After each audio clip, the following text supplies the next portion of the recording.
आज मी महायुतीच्या सर्व नेत्यांच्या आणि पदाधिकाऱ्यांच्या आशीर्वादाने उमेदवारी अर्ज दाखल केलेला आहे।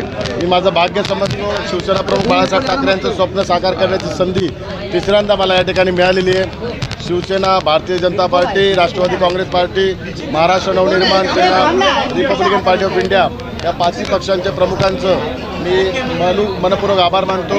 त्यांच्यामुळे तिसऱ्यांदा मला शिवसेना प्रमुखांचं स्वप्न साकार करण्याची संधी या ठिकाणी मला मिळालेली आहे। आज शिवसेना प्रमुख बाळासाहेब ठाकरे जी का सपना पूरा करने के लिए Shiv Sena, Bharatiya Janata Party, Rashtravadi Congress, Republican Party of India, Maharashtra Navnirman Sena, Mahayuti के सभी नेताओं के और अध्यक्ष की वजह से मुझे ये फिर एक बार मौका मिला है। मैं खुद को भाग्यशाली समझता हूँ और ये महायुति ने आज आपको महाशक्ति दिखाई दी है, देखा रहेगा अपने कार्यकर्ताओं की जो महाशक्ति यहाँ पे थी, आशीर्वाद देने के लिए आई थी। तो एक आशीर्वाद रूपी महाशक्ति का दर्शन आज इस रैली के माध्यम से आपको दिखाई दिया।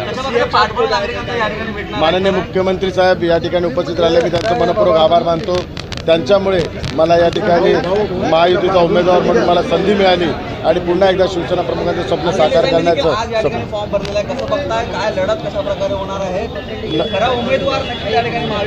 आज ही लढत असली शिवसेना विरुद्ध नकली शिवसेना आणि नकली शिवसेना काँग्रेस बरोबरची आहे आणि शिवसेना प्रमुखांच्या विचाराविरुद्ध काँग्रेसचे विचार अशी ही लढाई आहे। आज त्यांनी स्वातंत्र्यवीर सावरकरांचा अपमान केला, त्यांना वंदन पण त्या ठिकाणी केले नाही।